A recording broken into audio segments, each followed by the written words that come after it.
Olá pessoal, dando seguimento aí aos nossos casos curtos, depois de aí um período longo sem publicar caso nenhum. A gente estava numa sequência de quase um caso por semana, um caso a cada 15 dias, mas no final vou explicar o porquê que eu dei esse gap aí de intervalo até publicar um caso novo, mas basicamente a sequência do caso anterior em que a gente falou sobre hipertiroidismo e fibrilação arterial, como conduzir.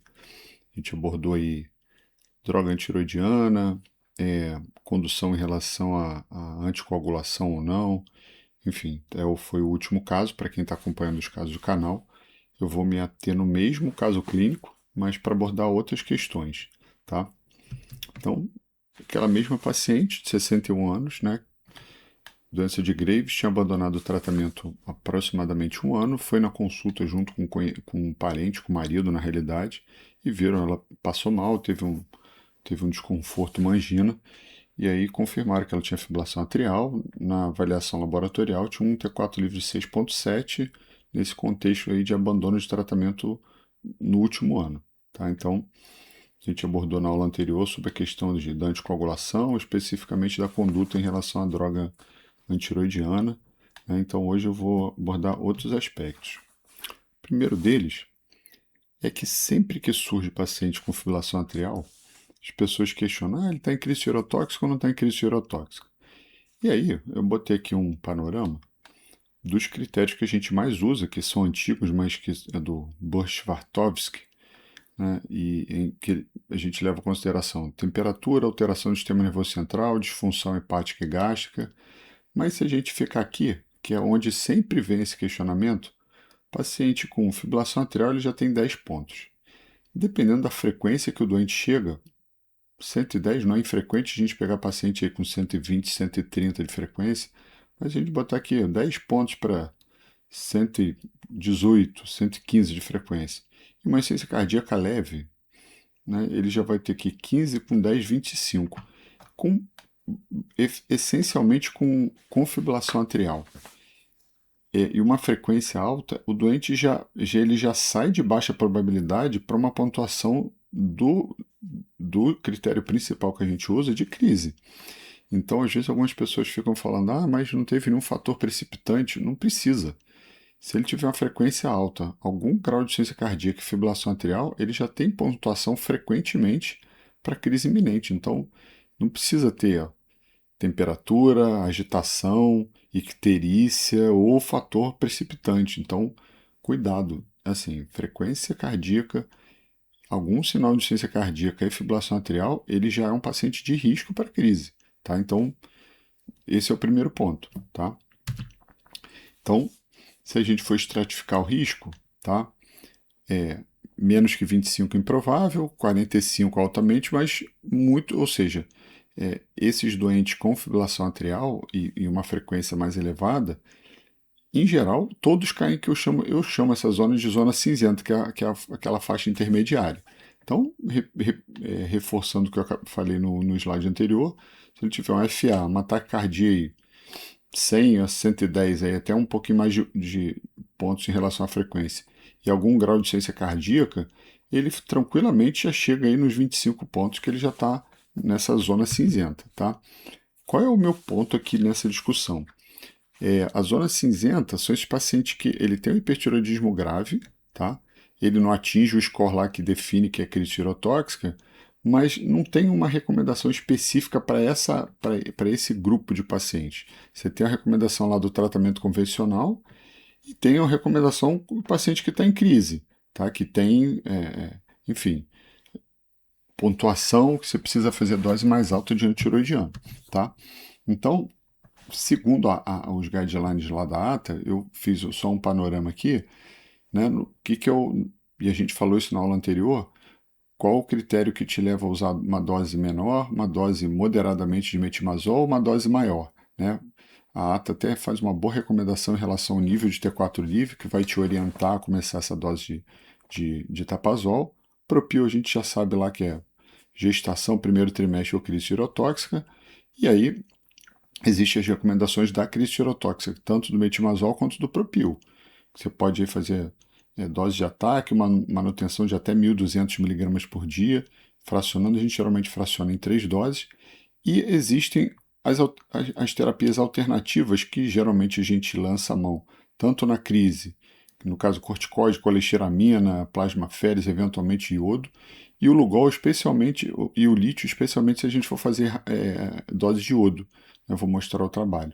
Mas essa zona intermediária não tem uma recomendação específica de dose, tá? Então, isso aqui é uma sugestão minha. Eu acho que a gente tem que usar uma dose maior do que teoricamente essas recomendadas. Eu falo que pelo menos 60 miligramas, ou eventualmente doses de crise tireotóxica, tá? Então, essa dose aí de 600, 800 inicial ou até 1.200, eu recomendaria, se fosse usar Propil, em torno disso, 600 a 900. E eu vou falar especificamente dessas terapias alternativas, e vocês vão entender no final por quê, para fazer uma análise crítica da evolução do caso, que são basicamente esses 3 tratamentos alternativos: a carnitina, o lítio e a colesteramina.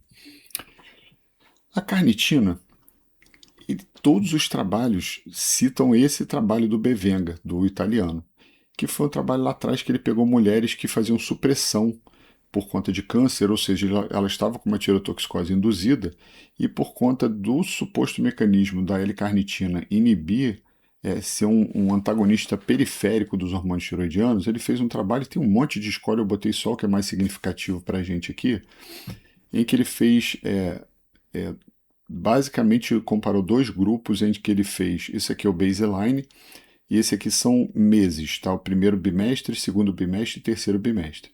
Então, esse grupo aqui, A2 e A4, ele usou 2 gramas de carnitina, esse aqui ele usou 4, e o primeiro bimestre eles estavam eles estavam usando placebo, tá? Então era tireotoxicose induzida. E quando ele introduz a carnitina, isso aqui é basicamente a frequência cardíaca, tá? Isso aqui é um gráfico de frequência cardíaca, eu botei aqui no lado esquerdo do baseline, mostra que depois que entra a L-carnitina, a frequência cai, e depois, quando ele tira, volta a subir de novo.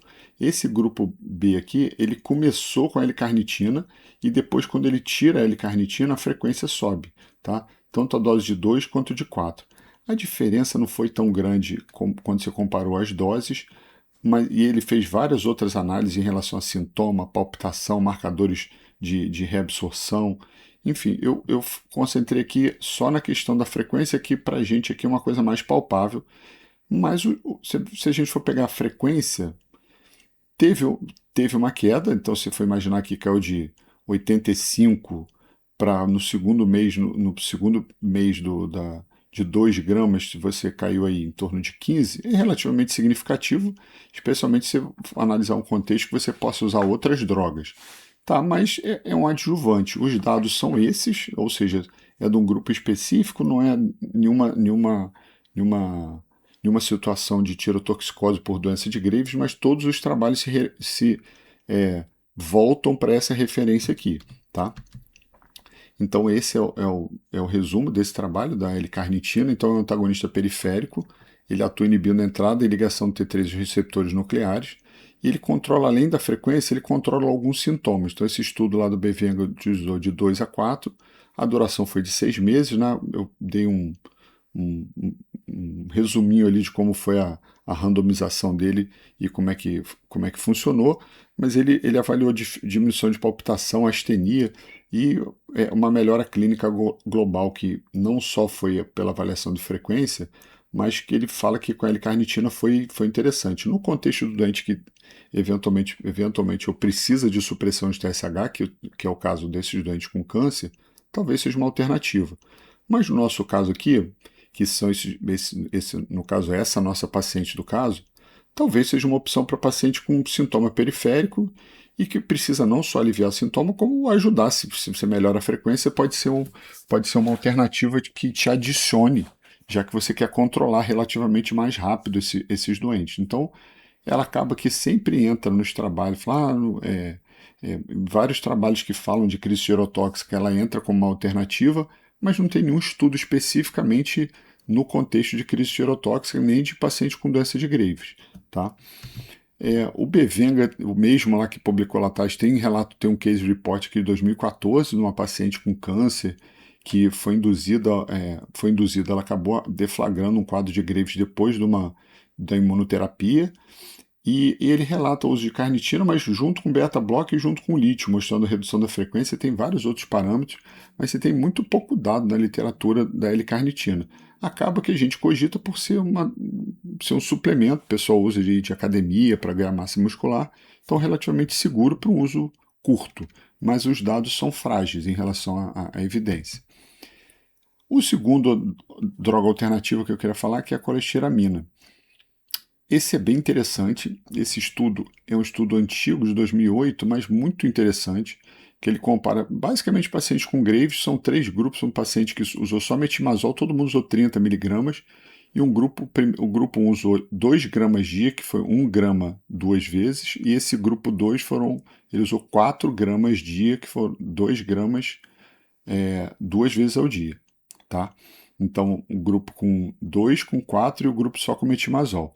E se a gente for olhar, o baseline, aqui, ó, se a gente for pegar só o T4, ó, o baseline do T4, de 4.3, 4.16, o grupo só com metimazol foi até menor. E com 2 semanas, olha como é que no grupo usando esses 2 grupos, ele associou o metimazol a colesteramina. Então, olha como é que em 2 semanas o T4 livre praticamente normalizou, tanto no grupo com uma dose baixa quanto a dose alta. E quando você compara essas 2 doses, o P não foi significativo, mas tanto a dose pequena quanto a dose maior foi claramente significativo quando a gente compara só o tapazol. Ou seja, se a gente for olhar o T3 também, você teve uma queda bem significativa, percentual, quando comparado ao metimazol, foi praticamente igual. Tanto a queda do T3 aqui, apesar de ser T3 total, tá? Então, um resultado bem interessante com uma dose que não é tão alta. Muitas pessoas às vezes evitam a colestiramina porque tem trabalho antigo falando de 3 envelopes de colestiramina. Eu vou mostrar o preço para vocês da única apresentação que a gente tem comercial, é um custo muito alto. Mas se a gente for analisar essas doses baixas, isso passa a ser uma opção bem interessante e bem viável, porque não só você melhora o hipertiroidismo, como frequentemente você melhora a diarreia. O Coestran, que eu já estou adiantando, o Coestran é um remédio que se usa para diarreia. Então, você diminui a circulação enterohepática, melhora a diarreia do doente e ainda melhora rapidinho o hipertiroidismo. Tá? Então, uma resina de troca, você liga os hormônios tiroidianos no intestino, bloqueia a circulação enterohepática e aumenta a excreção fecal do hormônio. Tá? Então, a dose baixa nesse estudo foi 1 grama 2 vezes ao dia, a dose alta 2, tá? Com 4 gramas dia, que seria o equivalente a um envelope da apresentação comercial, e você tem uma redução relativamente rápida. Então, como mostrei, a redução do T4 livre foi 49%, isso em 2 semanas, e 54%. Então, se a gente for pensar no nosso caso, nesse doente que está na zona cinzenta, eu acho uma opção excelente para redução rápida do pool de hormônio, especialmente em combinação com as drogas antiroidianas. Tá? Eu botei aqui só um dado desse próprio estudo, que no final da segunda semana, 76% desses pacientes do grupo 1, tá? E 60% do grupo 2 tinham atingido níveis normais de T3 e T4 livre, enquanto 26% no grupo que só estava com metimazol. Então você vê um resultado bem interessante. Tá? Então é uma opção e o controle relativamente rápido se associado à droga antiroidiana. Esse é um trabalho coreano que eu achei legal botar. Esse aqui já usou dose maior, ele usou 3 envelopes, mas já fica um custo mais elevado. Mas se a gente for olhar, que é o metimazol e a colestiramina, foi um estudo pequeno, com 5, quanto o metimazol. Também aqui eles usaram 30 miligramas de metimazol. Mas veio o baseline dele de 4, ele caiu para 2, tá? Aqui em 4 semanas. E o T3 de 5 foi para 1,8. Então a redução bem significativa. Caiu também no grupo do metimazol, mas foi melhor no grupo com associação, mas aqui uma dose mais alta. Tá? Então, assim, aqui para a gente fica uma coisa mais complicada de usar essa dose tão alta, por conta disso.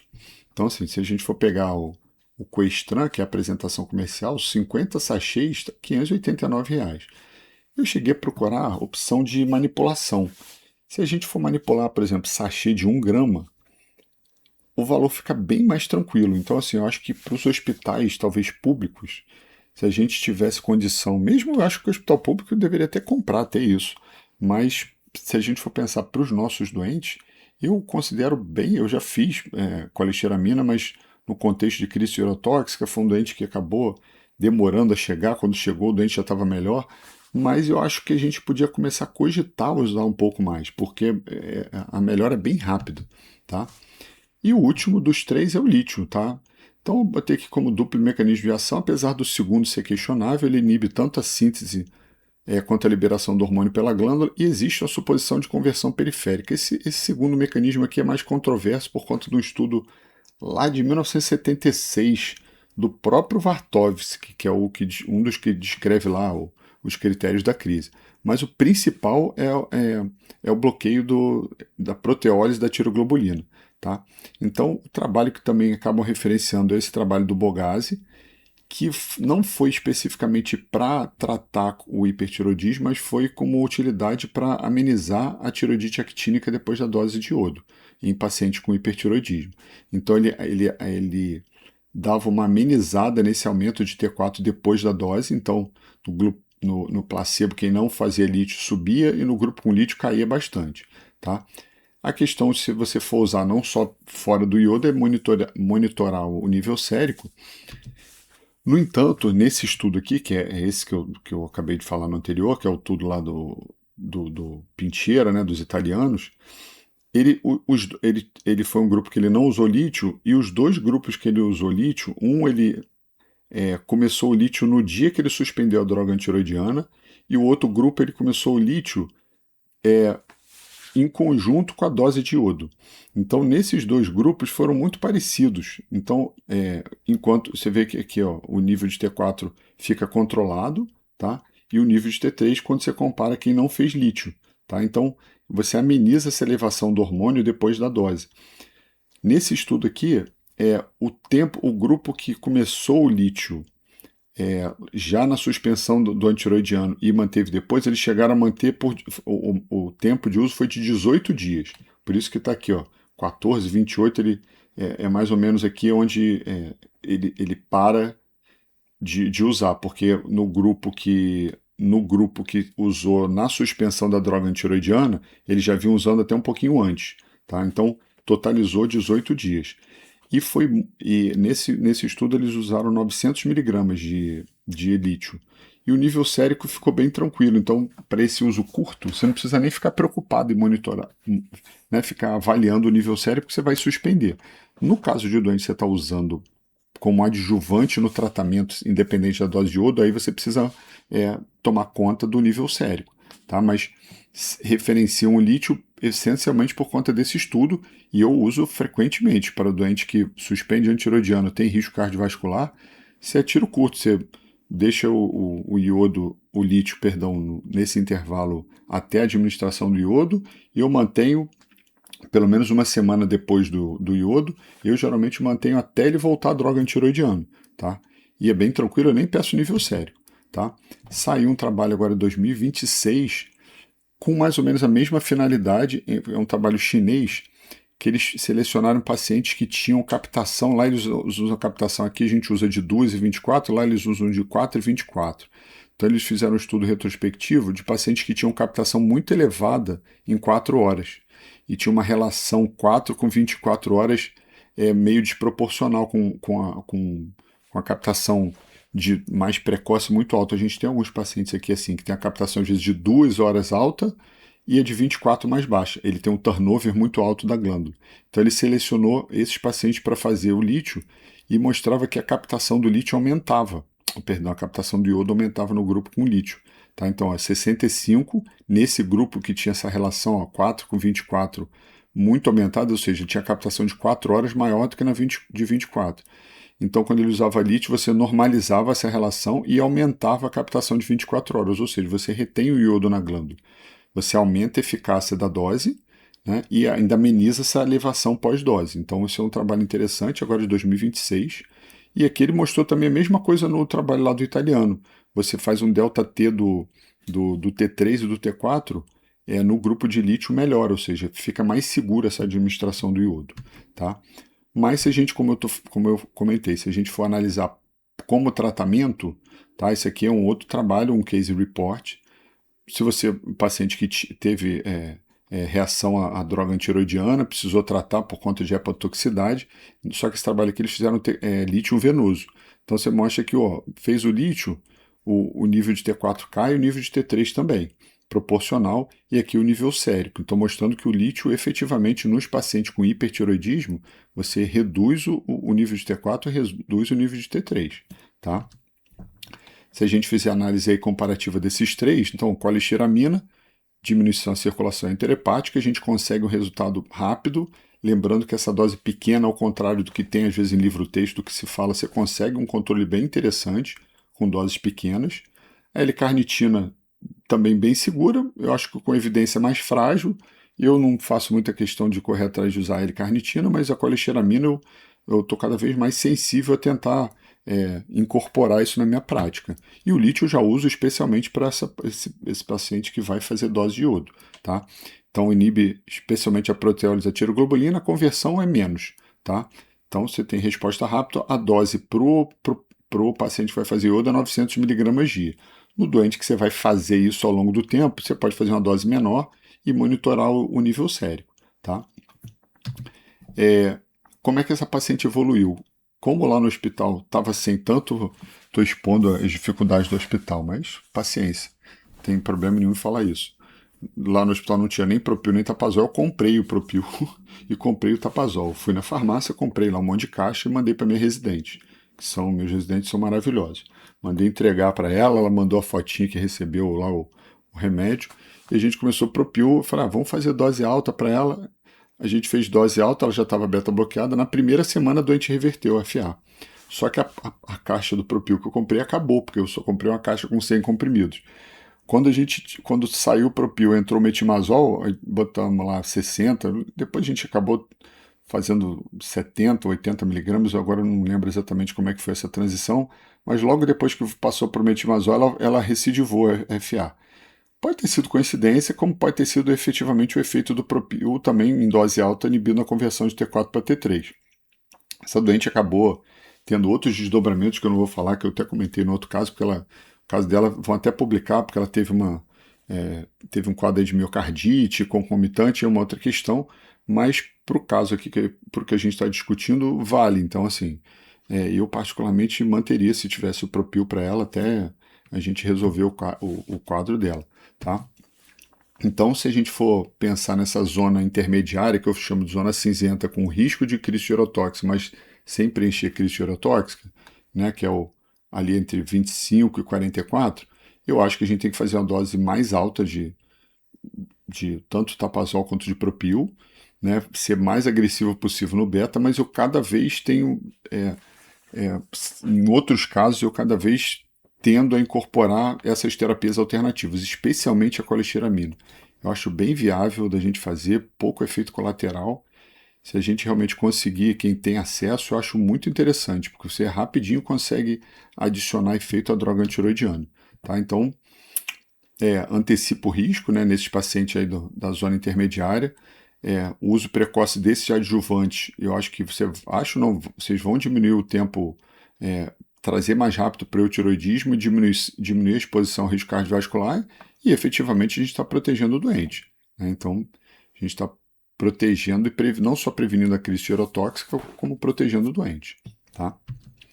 Então aqui estão as referências, a maior parte eu já falei ao longo da apresentação. E aqui, no final, eu estou botando aqui a justificativa de eu estar meio afastado já tem um tempinho. Não foi por conta do EBT, mas eu fui patrocinado para EBT, fazendo aqui o meu conflito de interesse, mas agradecendo lá o laboratório que me patrocinou para eu ir no evento, e que foi um simpósio interessante, tireoide, enfim.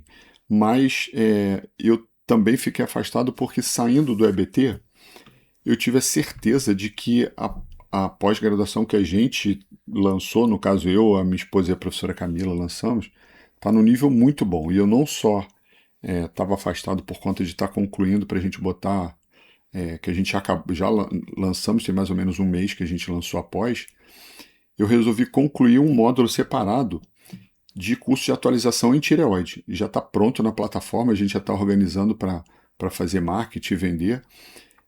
Em que a gente vai lançar aí um módulo só para de avaliação de nódulo, em que vão ser 5 aulas, avaliação laboratorial de tireoide e abordagem de nódulo, simplificando o sistema de classificação, uma aula só de Bethesda, uma aula só de avaliação molecular, MIR-type e os testes americanos, né, que a gente não tem aqui, e uma abordagem de bócio multinodular, mais um curso inteiro de tireoide.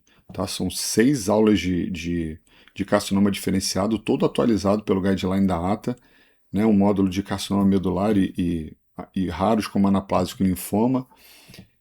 Um módulo lá na verdade, estou falando módulos que são sub-itens dentro desse curso inteiro de tireoide.